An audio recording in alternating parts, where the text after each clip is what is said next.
आजकल हर कोई अपने बिजनेस में इमेजेस और फोटोज को यूज करके डिजिटल मार्केटिंग कर रहा है, ठीक है। और एक फोटोग्राफर हायर करके फोटोग्राफी करवाने के लिए ना तो किसी के पास टाइम है और ना पैसा है। पर ऐसी बहुत सारी वेबसाइट है जहां पर वो पहले से खींची हुई फोटोज को खरीद सकते हैं, उन्हें यूज कर सकते हैं। तो अगर आपके पास कैमरा है और फोटोग्राफी में थोड़ा सा भी इंटरेस्ट है तो आप इन स्टॉक वेबसाइट्स पर अपनी खींची हुई फोटोज अपलोड करके पैसे कमा सकते हैं, अर्निंग कर सकते हैं। Hello guys, this is Nitin this side and we are back with a happy talk again. Today we will talk about how to sell your stock photos online. Stock photos वो photographs होती हैं जो एक photographer online upload करता है commercial use के लिए। पर फोटोज के सारे कॉपीराइट जो है फोटोग्राफर्स के पास होते हैं, और जब भी वो फोटोग्राफ्स कॉमर्शियली यूज करी जाती है तो फोटोग्राफर को रॉयल्टी मिलती है, कमीशन मिलता है, पैसा मिलता है, अर्निंग्स होती है। आज हम बात करेंगे कि स्टॉक फोटोग्राफी क्या होती है, कैसे आप अपनी खींची हुई फोटोग्राफ्स अपलोड करके पैसे कमा सकते हैं, अलग अलग तरीके के लाइसेंसेस कौन से होते हैं, किस तरीके की स्टॉक फोटोग्राफ्स आपको खींचनी चाहिए, वेबसाइट पर कंपटीशन बीट करके आप अपनी फोटोग्राफ्स को ऊपर कैसे लेकर आ सकते हैं, और आखिर में बात करेंगे टॉप 7 स्टॉक वेबसाइट्स की जहां पर आप स्टॉक फोटोग्राफ्स अपलोड करके पैसे कमा सकते हैं। आइए बात करते हैं सबसे पहले अलग अलग तरीके के लाइसेंसेस की जो आपकी फोटोग्राफ्स के लिए आप यूज करेंगे और जो लाइसेंसेस आप क्लाइंट को देंगे ताकि वो यूज कर सकें। फोटोग्राफ्स के कॉपीराइट्स हमेशा फोटोग्राफर्स के पास होते हैं, और लाइसेंस जो आप देंगे वो इस बात पर निर्भर करता है कि आपका क्लाइंट उसे कहाँ यूज़ करना चाहता है। जैसे कि ऑनलाइन मार्केटिंग में या फिर ऑफलाइन मार्केटिंग में, न्यूज़पेपर में या प्रिंट करवाने के लिए, या प्रोडक्ट के ऊपर यूज़ करने के लिए, या प्रोडक्ट की पैकेजिंग में, और वो उसे कितनी बार यूज़ करना चाहता है और कितने वक्त के लिए उस फोटोग्राफ को यूज़ करना चाहता है। इन सभी बातों पर जो आपका लाइसेंस डिपेंड करता है। जैसे कि अगर कोई क्लाइंट चाहता है कि कोई स्टॉक फोटोग्राफ उसके अलावा कोई और यूज़ ना कर सके और वो हमेशा के लिए उसे यूज़ करे, तो उसे उसी के अकॉर्डिंग पेमेंट करना पड़ता है। और जिस तरह का लाइसेंस आप देना चाहते हैं उसके अकॉर्डिंग आप अपलोड करने के लिए वेबसाइट्स को चूज कर सकते हैं। आइए बात करते हैं अलग अलग लाइसेंसेस की। First thing, royalty free images. आपने कई बार ऐसा देखा होगा कि एडवर्टाइजिंग में बहुत सारी जगह जो है सेम ही फोटोग्राफ्स देखने को मिलती है। यही रॉयल्टी फ्री इमेजेस होती है, क्योंकि उन्हें कोई भी क्लाइंट, कितने भी क्लाइंट जितने मर्जी उतनी बार यूज कर सकते हैं। मल्टीपल क्लाइंट सेम इमेज को यूज कर सकते हैं, इसलिए रॉयल्टी फ्री इमेजेस की कॉस्ट भी बहुत कम होती है। Second thing, rights managed licence.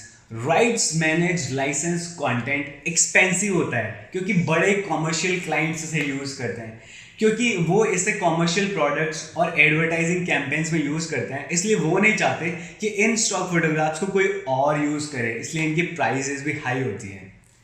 Third thing, standard licence और एक्सटेंडेड लाइसेंस। स्टैंडर्ड लाइसेंस में क्लाइंट आपकी फोटोग्राफ्स को जैसे चाहे यूज कर सकता है, पर इसके कुछ लिमिटेशंस होती हैं। जैसे कि इन फोटोज को वो टबैको और अल्कोहल के एड्स, पोर्नोग्राफी और पॉलिटिकल कैंपेन्स के लिए यूज नहीं कर सकता।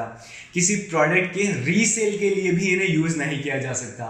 और जो बड़े कैंपेन्स होते हैं उनमें 5 लाख से ज़्यादा कॉपीज यूज नहीं कर सकते। और अगर क्लाइंट को ये सब चाहिए तो अगर क्लाइंट को स्टैंडर्ड लाइसेंस की जो है लिमिटेशंस और रोक टोक नहीं चाहिए, तब उन्हें एक्सटेंडेड लाइसेंस लेना होता है जो उन्हें अनलिमिटेड यूजेस के लिए अलाउ करता है। फोर्थ थिंग, एडिटोरियल यूज और कॉमर्शियल यूज। एडिटोरियल यूज वो लाइसेंस होता है जिसमें आप इमेज या फोटोग्राफ को इंफॉर्मेशन देने के लिए न्यूज़पेपर, मैगजीन, बुक्स और ब्लॉग्स में यूज करते हैं। न्यूज़पेपर या वेबसाइट में जो प्रोडक्ट के एड्स होते हैं वो इस कैटेगरी में नहीं आते। सिर्फ वो इमेजेस जो इंफॉर्मेशन देने के लिए यूज करी गई है न्यूज़पेपर, मैगजीन, बुक्स या ब्लॉग्स में, वो एडिटोरियल यूज लाइसेंस में आती हैं। दूसरी ओर कॉमर्शियल यूज लाइसेंस वो होता है जिसमें क्लाइंट फोटोग्राफ्स को पैसे और प्रॉफिट कमाने के लिए एडवर्टाइजिंग, प्रोडक्ट्स और प्रोडक्ट की पैकेजिंग में यूज करते हैं। क्योंकि ये कॉमर्शियली यूज होती है, इसलिए फोटोग्राफ में होने वाले मॉडल और प्रॉपर्टी ऑनर से लीगल परमिशन लेनी होती है, और जो लीगल डॉक्यूमेंट बनता है उसे रिलीज कहते हैं। अगर मॉडल से लिया गया परमिशन है तो मॉडल रिलीज, अगर प्रॉपर्टी ऑनर से परमिशन ली गई है तो प्रॉपर्टी रिलीज कहा जाता है। Fifth thing, exclusive stock images और non exclusive stock images. Exclusive stock images को आप एक ही एजेंसी या एक ही वेबसाइट पर सेल कर सकते हैं, और इसी वजह से इसमें प्रॉफिट आपको जो है ज़्यादा मिलता है। वहीं दूसरी तरफ अगर नॉन एक्सक्लूसिव स्टॉक इमेजेस की बात करें तो आप एक से ज़्यादा एजेंसी या एक से ज़्यादा वेबसाइट पर इन्हें सेल कर सकते हैं। इसमें प्रॉफिट थोड़ा कम होता है, पर इमेज सेल होने के चांसेस बहुत ज़्यादा होते हैं। Sixth and the last thing, take model and property releases, यानी कि जब भी आपकी इमेजेस या फोटोग्राफी में कोई फेस होता है या फिर कोई प्राइवेटली ओन्ड प्रॉपर्टी होती है, तो उस मॉडल या प्रॉपर्टी ओनर से उस इमेज को यूज करने के लिए लीगली परमिशन लेनी होती है, और जो लीगल डॉक्यूमेंट बनता है उसे रिलीज डॉक्यूमेंट कहा जाता है। जैसे कि अगर मॉडल से परमिशन ली गई तो मॉडल रिलीज डॉक्यूमेंट, या फिर प्राइवेट प्रॉपर्टी ओनर से जो है परमिशन ली गई है तो प्रॉपर्टी रिलीज डॉक्यूमेंट बनता है।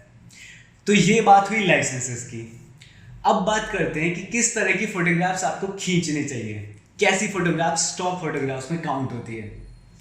सबसे पहले तो आपकी फेवरेट वेबसाइट और मैगजीन्स को स्टडी करना है और समझना है कि स्टॉक फोटोग्राफ्स कैसी होती हैं। उसके बाद स्टॉक फोटोज को आप जो है ऑफलाइन या ऑनलाइन भी जो है देख सकते हैं, उनको समझ सकते हैं। उसके बाद आपको अपने क्लाइंट की जगह पर रखकर देखना है कि किस तरह की स्टॉक फोटोग्राफ्स उसको चाहिए, और फिर क्लाइंट की नीड्स को अपने फोटोग्राफी के इंटरेस्ट के साथ कंबाइन करके एक कॉमन एरिया ढूंढना है जहां आपको सारा फोकस लगाकर मेहनत करनी है, फोटोज खींचनी है, क्योंकि यही वो एरिया है यार जिसमें आप खुशी खुशी मेहनत करके पैसे कमा पाएंगे। और अगर कैमरा की बात करें तो ध्यान रखें कि आप एक DSLR कैमरा यूज करें जिससे आप हाई क्वालिटी फोटोज खींच सकें, क्योंकि जितने हाई रेजोल्यूशन और साइज की इमेजेस होंगी आपके उस पेमेंट भी जो है उसी के अकॉर्डिंग मिलता है। और अगर एडिटिंग की जल्दी से बात करें तो फोटो खींचने के बाद बहुत ज़्यादा एडिटिंग और क्रॉपिंग ना करें, क्योंकि क्लाइंट को ब्राइट, क्लीन और फुल कलर इमेजेस चाहिए होती हैं जिन्हें वो अपने हिसाब से एडिट करके क्रॉप करके यूज़ कर सकें। तो अगर करना भी चाहते हैं तो बहुत कम, बहुत थोड़ी सी लाइट एडिटिंग करें, क्योंकि क्रॉप और एडिटिंग जो है क्लाइंट अपनी नीड के हिसाब से करना चाहता है यार। अब बात करते हैं कंपटीशन की। कंपटीशन तो हर जगह होता है यार, और यहाँ भी है, पर कंपटीशन को तो बीट भी किया जा सकता है। हम बात करते हैं कि कैसे आप स्टॉक फोटोज पर कंपटीशन को बीट कर सकते हैं, और वो चीज़ जिससे आप अपनी फोटोग्राफ्स को सर्चेबल बना सकते हैं, अपनी फोटोग्राफ्स को औरों के फोटोग्राफ से ऊपर लेकर आ सकते हैं, वो है कीवर्ड्स। जी हाँ, कीवर्ड्स एंड टैग्स। कीवर्ड्स वो वर्ड्स और सेंटेंसेस होते हैं जिनसे टाइप करके हम वो इमेज या फोटोग्राफ सर्च करते हैं जो हम चाहते हैं। कीवर्ड्स आपको आपकी फोटोग्राफ्स के साथ लिखने होते हैं जब आप अपलोड करते हैं। अच्छे कीवर्ड सोचने का सबसे आसान तरीका यही है कि अगर आप क्लाइंट होते तो ये पर्टिकुलर फोटोग्राफ्स आप क्या लिखकर सर्च करते हैं। कीवर्ड यूजुअली दो कैटेगरी में आते हैं, फर्स्ट ऑब्जेक्ट या सब्जेक्ट से रिलेटेड, सेकंड मूड या इमोशन से रिलेटेड। जैसे कि कोई बच्चा अगर वाइट टी-शर्ट में क्रिकेट खेल रहा है तो आपके ऑब्जेक्टिव कीवर्ड्स हो सकते हैं बॉय प्लेइंग क्रिकेट, या फिर किड्स इन स्टेडियम, या फिर स्कूल किड प्लेइंग क्रिकेट, या फिर सिर्फ क्रिकेट, या फिर बॉय इन वाइट टी-शर्ट, या फिर स्पोर्ट्स इन वाइट टी-शर्ट। और अगर मूड से रिलेटेड कीवर्ड्स की बात करें तो वो हो सकते हैं जैसे कि happiness, Joy, childhood, play time, sports etcetera. और अब एक बहुत ज़रूरी बात, सिर्फ अपनी ही फोटोज को ऊपर लाने के लिए टैग्स और कीवर्ड्स लिखते वक्त एक बात का ज़रूर ध्यान रखें कि कीवर्ड्स ऐसे बिल्कुल ना लिखें जो इमेज से रिलेट ही ना करते हो। इससे आपका अकाउंट डिग्रेड हो सकता है, अकाउंट बैन भी हो सकता है। फोटो में अगर क्रिकेट है और आपने टैग्स में लिख दिया योगा, गोल्फ, स्विमिंग और न जाने क्या क्या, तो ऐसा नहीं करना है। अब बात करते हैं टॉप 7 स्टॉक फोटोग्राफ वेबसाइट की जहां आप फोटोग्राफ्स अपलोड करके पैसे कमा सकते हैं। वेबसाइट्स का लिंक मैंने डिस्क्रिप्शन में डाल दिया है, आप वहां जाकर चेक कर सकते हैं। First website getimages.com। Getty images एक एलीट प्लेटफॉर्म है जो काफ़ी प्रीमियम है, तो यहाँ फोटोज भी बहुत अच्छी होनी चाहिए सेलेक्ट होने के लिए। Second website shutterstock.com। ये सबसे पॉपुलर स्टॉक फोटो एजेंसी है। यहाँ आप फ्री में साइन अप करके शुरू कर सकते हैं और एक इमेज के सिंगल डाउनलोड पर आप 50 रुपये से लेकर 5,000 रुपये से ज़्यादा तक अर्न कर सकते हैं। Third website iStock.com। हालांकि ये गैटी इमेजेस का ही प्लेटफॉर्म है, पर ये नए फोटोग्राफर्स के लिए बहुत अच्छा है। बशर्ते आपकी फ़ोटोज़ हाई क्वालिटी की हो तो आप 15% से 45% तक कमीशन ले सकते हैं। Fourth website elephantstock.com। elephantstock.com आपकी फ़ोटोग्राफ्स को अलग अलग साइज और लेआउट के कैनवास यानी कि वॉल पर जो हम कैनवास लगाते हैं वो बनाकर सेल करता है और आपको मिलता है फोटोग्राफ पर कमीशन। Fifth website dreamstime.com। यहाँ पर आप एक्सक्लूसिव और नॉन एक्सक्लूसिव फोटोग्राफ सेल कर सकते हैं। ड्रीमस्टाइम पर फोटोग्राफ डाउनलोड करने पर आपको 25 से 50% तक कमीशन मिलता है। Sixth website pixabay.com। अगर शुरुआत में आपको दूसरी प्रीमियम वेबसाइट्स पर फोटोग्राफी सेलेक्ट करवाने में और सेल करने में अगर दिक्कत हो रही है तो आप पिक्साबे पर शुरू कर सकते हैं। यहाँ पर सारी images free download unlimited use के लिए होती है और बदले में तो फिर आप कमाते कैसे हैं? बदले में क्लाइंट आपको टिप देते हैं और टिप तो कितनी भी हो सकती है। Seventh and the last website Scorpio.com। Scorpio content creators को प्रे करके अपने क्लाइंट को fresh and real photo sale करती है। तो अगर आपके पास कैमरा है और फोटोग्राफी में आपको इंटरेस्ट है तो इंतज़ार मत कीजिए यार, क्योंकि अर्निंग्स और सक्सेस आपका इंतज़ार कर रही है। तो आज ही स्टॉक फोटो वेबसाइट पर अपना अकाउंट क्रिएट करके फोटोग्राफ सेल करना शुरू कीजिए। So this is it for today guys. यहाँ तक साथ देने के लिए, यहाँ तक साथ रहने के लिए आपका तहे दिल से शुक्रिया। I wish you all a very happy life ahead.